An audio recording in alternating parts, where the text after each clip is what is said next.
नमस्कार दोस्तों, आप सभी का मेरे चैनल ईएम क्लास में स्वागत है। दोस्तों, आज का वीडियो फुल्ली बेस्ड है आप लोगों के कमेंट पे। कई लोगों ने मुझे कमेंट के माध्यम से कहा कि सर आपने यह तो बता दिया कि 26 सितंबर से एएसआई स्टेनोग्राफर और हेड कांस्टेबल क्लर्क की वैकेंसी ओपन हो रही है और आपको इसे भरना चाहिए, लेकिन आपने इन दोनों के बीच का बेसिक डिफरेंस नहीं बताया और हमें किसको चॉइस में डालना चाहिए इसके बारे में भी नहीं बताया। तो कृपया हमें बताने का कष्ट करें। तो आज का वीडियो इसी टॉपिक पे बेस्ड है। मैं आप लोगों को स्टेप बाय स्टेप इसके डिफरेंस के बारे में बताऊंगा और आपको किसका चॉइस में डालना चाहिए, कौन सा बेटर होगा आप लोगों के लिए, इसके बारे में भी बताऊंगा। तो वीडियो को बिना स्किप किए हुए अंत तक देखिए। अगर मेरे चैनल पे आप नए हैं तो चैनल को अभी सब्सक्राइब कर लीजिए, बेल आइकन को ऑन करके ऑल ऑप्शन को ऑन कर लीजिए और लाइक बटन को दबाना ना भूलिए। दोस्तों, इसके अगर हम बात करें तो पहला डिफरेंस तो इसके रैंक का ही है। देखिए, एएसआई स्टेनोग्राफर जो है वह एक रैंक ऊपर होता है और हेड कांस्टेबल मिनिस्ट्रियल जो होता है वह एक रैंक नीचे होता है। दोनों में एक रैंक का डिफरेंस है, पहला डिफरेंस। दूसरा डिफरेंस यह है कि एएसआई स्टेनोग्राफर वो ऑफिसर रैंक में आता है और हेड कांस्टेबल क्लर्क जो है वो ओआर रैंक में आता है, यानी assistant sub inspector officer rank में आता है और हेड कांस्टेबल मिनिस्ट्रियल जो है वो ओआर रैंक यानी अदर रैंक में आता है। दूसरा डिफरेंस हो गया, एएसआई स्टेनोग्राफर वह एक सैल्यूटिंग अधिकारी है, यानी कि उससे नीचे के जितने जो है कैंडिडेट होंगे या उसके नीचे जो भी रैंक वाले होंगे वो उसे क्या करेंगे, सैल्यूट करेंगे। लेकिन हेड कांस्टेबल क्लर्क एक सैल्यूटिंग अधिकारी नहीं होता, उसे कोई सैल्यूट नहीं करता। अगर उसे रिस्पेक्ट देना होगा, उसके नीचे के बल सदस्य अगर उसे रिस्पेक्ट देंगे तो सावधान हो जाएंगे और उसे जय हिंद पुकार लेंगे, बस इतना ही है। अच्छा, उसके बाद एएसआई स्टेनोग्राफर को पी कैप लागू है। इस टाइप का ये कैप होता है, जिस तरह से आप लोग पिक्चरों में देखते होंगे पी कैप लागू है। लेकिन हेड कांस्टेबल मिनिस्ट्रियल को पी कैप लागू नहीं होगा, बैरेट कैप या मंकी कैप जो है उसे पहनेंगे। अच्छा, दोनों के अगर ड्रेस कोड के बारे में बात करें तो एएसआई स्टेनोग्राफर का जो है वो जो है ब्राउन शूज ब्राउन बेल्ट लागू है पी कैप के साथ, और हेड कांस्टेबल मिनिस्ट्रियल को ब्लैक शूज और ब्लैक बेल्ट लागू है, यानी वह ब्लैक पहनेंगे और वो क्या पहनेंगे, ब्राउन पहनेंगे। अच्छा, ये तो यह डिफरेंस हो गया। अगर हम अगला डिफरेंस के बारे में बात करेंगे तो इनकी क्या है, ऑफिशियल वर्क के बारे में। ऑफिशियल वर्क में जहाँ तक हेड कांस्टेबल मिनिस्ट्रियल है वो क्या करेगा, जो ऑफिशियल कॉरस्पॉन्डेंस होता है, जैसे कि जो भी आप मान लीजिए कि सीआईएसएफ में काम करते हैं, आप जो भी लेटर देंगे सबमिट करेंगे, वो जाएगा कहाँ, ऑफिस जाएगा। तो उस ऑफिस में जो जाएगा तो उसके बारे में जो वर्क करेगा, उस लेटर को जो फाइनल सबमिशन तो पहुंचाएगा, कौन पहुंचाएगा, हेड कांस्टेबल क्लर्क का। जैसे कि आपने एनओसी के लिए एक एप्लीकेशन किया, रिक्वेस्ट डाला एक एनओसी के लिए, तो उसे एनओसी बनाकर साइन करवा कर बनाकर आप तक पहुंचाने का काम कौन करेगा, वह हेड कांस्टेबल जो मिनिस्ट्रियल करेगा। सर्विस बुक का रख रखाव, सर्विस बुक का मेंटेनेंस, अदर ऑफिशियल वर्क का सभी काम जो है हेड कांस्टेबल मिनिस्ट्रियल करते हैं। और एएसआई स्टेनोग्राफर जो है वो मेनली क्या होते हैं, वो पीए का काम करते हैं, यानी पर्सनल असिस्टेंट का मैक्सिमम काम का जो है वो करते हैं। तो आप समझ रहे होंगे अगर पीए का काम करेंगे तो क्या काम करेंगे, पर्सनल असिस्टेंट क्या काम करते हैं, जैसे कि मीटिंग अगर, हाँ, लेकिन किसका पर्सनल असिस्टेंट, जो यूनिट कमांडर होगा, जो गैजेटेड रैंक के अधिकारी होते हैं यूनिट रैंक में, यूनिट लेवल में या यूनिट लेवल से बाहर या हेडक्वार्टर में जहाँ भी होंगे, उनका पीए के रूप में काम करेंगे। अच्छा, स्टेनोग्राफर जो है इसलिए उसे लिया जाता है क्योंकि मान लीजिए कि वह मीटिंग में अगर कोई है, मीटिंग में जितनी बातें कही गई, जो चीज़ जिस चीज़ पे डिस्कस हुई, जिस चीज़ पे डिस्कशन हुआ, उसे अपना स्टेनोग्राफर यानी शॉर्ट हैंड में उसे लिखेंगे, जल्दी जल्दी बड़े लंबे लंबे वर्ड को शॉर्ट वर्ड में लिखेंगे और फिर उसे क्या करेंगे, ड्राफ्टिंग करके यानी टाइपिंग करके डिस्क्राइब वे में जो है वह क्या करेंगे, अपने यूनिट कमांडर या बाकी जो लेटर कॉरस्पॉन्डिंग्स उसको करेंगे। ठीक है, तो ये जो है ऑफिसर लोग दोनों का है, लेकिन यह पीए के रूप में काम करते हैं। मैक्सिमम जो है वो यूनिट कमांडर के पीए के रूप में काम करती है और हेड कांस्टेबल क्लर्क जो है वो ऑफिसर वर्क करते हैं।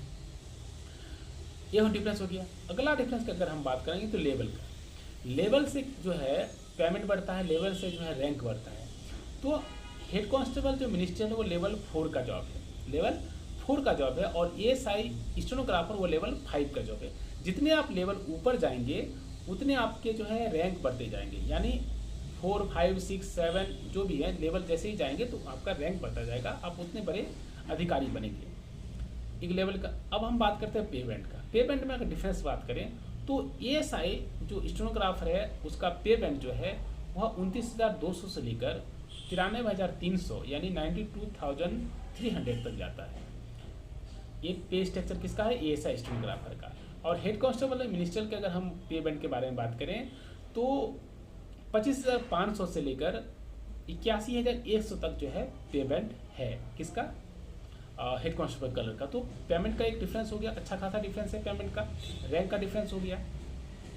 अच्छा, उसके बाद हम बात करें इसके सिलेक्शन के लिए, क्वालिफिकेशन वगैरह के लिए। देखिए क्वालिफिकेशन के लिए अगर हम बात करें तो क्वालिफिकेशन दोनों का सेम होता है। इसके लिए भी 10+2 आपको क्वालिफाइड होना चाहिए, ASI स्टेनोग्राफर के लिए भी 10+2 ही क्वालिफाइड होना चाहिए।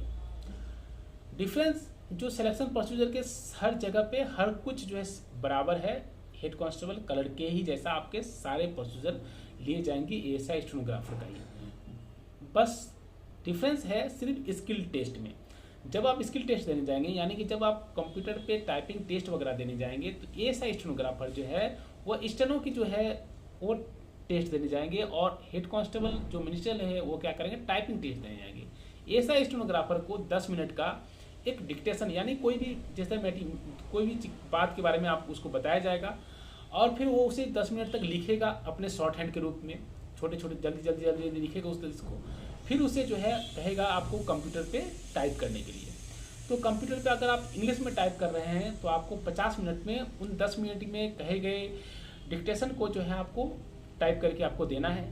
अगर आप हिंदी में टाइप कर रहे हैं तो 65 मिनट में उनके 10 मिनट में कहे गए वर्ड को आपको टाइप करके आपको देने पड़ेंगे। उसके बाद अगर हम बात करें किसके बारे में? हेड कांस्टेबल मिनिस्टर के बारे में, तो उनको क्या करना पड़ेगा? टाइपिंग देना पड़ेगा। बस आपको कंप्यूटर पे दोनों के टेस्ट क्या होंगे? कंप्यूटर पे ही होंगे। तो कंप्यूटर पे हेड कांस्टेबल मिनिस्टर को टाइपिंग देना पड़ेगा। अगर आप हिंदी की टाइपिंग देते हैं तो आपको 30 वर्ड यानी 30 वर्ड पर मिनट के हिसाब से आपको टाइपिंग देने पड़ेंगे स्पीड। अच्छा, उसके बाद क्या है? अगर आप इंग्लिश में टाइपिंग देना चाहते हैं तो आपको 35 वर्ड पर मिनट के हिसाब से जो है आपको टाइपिंग टेस्ट देने होंगे। ठीक है, यही पे सिर्फ डिफरेंस होता है। बाकी मेडिकल, PhD सारे चीज़ डॉक्यूमेंटेशन वगैरह सब कुछ बराबर होता है। अगर हम बात करें इसके ट्रेनिंग पीरियड में, तो ट्रेनिंग में जब जाएंगे आप जाएंगे तो पेमेंट जो है ASI स्टेनोग्राफर को जो है उसके बेसिक प्लस उसके जो है खाने के खर्च जो गवर्नमेंट के द्वारा दिए जाते हैं उसे दिया जाएगा, और हेड कांस्टेबल कलर को उसका बेसिक प्लस उसके खाने के जो खर्च होंगे जो उसे दिया जाएगा। आजकल TPT जो ट्रेनिंग सेंटर में दिए जा रहे हैं तो उसके साथ आपको TPT भी दिए जाएंगे। तो ये सारे डिफरेंस जो है आपके हैं। अच्छा, प्रमोशन की बात करें तो प्रमोशन आपको 5 से 6 साल में हेड कांस्टेबल कलर को भी 5 से 6 साल में प्रमोशन हो जाएगा। ASI स्टेनोग्राफर का भी 5 से 7 साल में प्रमोशन हो जाता है। हेड कांस्टेबल ASI जो बन जाएंगे और ASI स्टेनो वो सब इंस्पेक्टर बन जाएंगे। तो ये डिफरेंस जो है दोनों में। अगर मैं चॉइस के बारे में बात करूं तो आप लोगों को ASI स्टेनोग्राफर इसलिए डालना है, अगर आप सक्षम हैं, अगर आप स्टेनो जानते हैं और आप जानते हैं कि हमें आप में कॉन्फिडेंस है कि आप जो है उसे क्वालिफाई कर सकते हैं, तो आपको ASI स्टेनोग्राफर जो है चॉइस में डालना चाहिए। क्योंकि आपके अकॉर्डिंग जो आपके क्वालिफिकेशन के हिसाब से अगर आप उस चीज़ क्राइटेरिया को फुलफिल कर रहे हैं, आपके नॉलेज के हिसाब से अगर आप उस चीज़ को फुलफिल कर रहे हैं तो आपको ASI स्टेनोग्राफर ही भरना चाहिए। लेकिन अगर आप स्टेनो नहीं जानते, आप शॉर्ट हैंड नहीं जानते, तो आप क्या करेंगे? हेड कांस्टेबल कलर भरिए।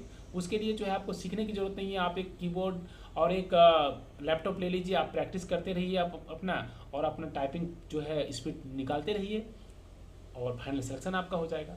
रिटन की अगर हम बात करें तो रिटन की जहाँ तक बात है, रिटन दोनों का सेम होता है। 100 मार्क लिए जाएंगे, नेगेटिव मार्क नहीं होता, दोनों में रनिंग नहीं होती। इसमें भी 25 मार्क की रीजनिंग, 25 मार्क का मैथ, 25 मार्क का जो है GK और 25 मार्क का हिंदी पूछा जाता है और 25 मार्क का इंग्लिश पूछा जाता है। आपको हिंदी या इंग्लिश दोनों में से किसी एक का ही जवाब देना है। आपको अगर बेटर हिंदी लगता है तो हिंदी का जवाब दें, अगर इंग्लिश लगता है तो इंग्लिश में जवाब दें।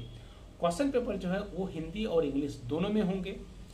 आपको जो बेटर लगे उसे आप चॉइस करें। उसके बाद अगर हम जो रिटन में कट ऑफ की बात है तो आपको 35% मार्क लाने हैं। 35% मार्क ला के आप क्वालिफाई करेंगे जनरल कैटेगरी वाले, और 30% मार्क ला के जो है 33% मार्क ला के ST SC वाले जो है इसे क्वालिफाई करेंगे। आशा करता हूँ कि आप लोगों को यह वीडियो अच्छा लगा होगा। अच्छा लगा हो तो लाइक बटन को दबाना ना भूलें। कोई भी क्यूरी हो और कुछ अगर आप मुझे पूछना चाहते हैं तो कमेंट बॉक्स में लिखना ना भूलें। मेरे चैनल पे नए हैं तो हर बार की तरह चैनल को अभी सब्सक्राइब करके बेल आइकन को ऑन कर दीजिए और अपने दोस्तों को शेयर करना ना भूलें ताकि उसे भी यह जानकारी मिले। फिर मिलते हैं एक नए वीडियो के साथ, तब तक के लिए जय हिंद।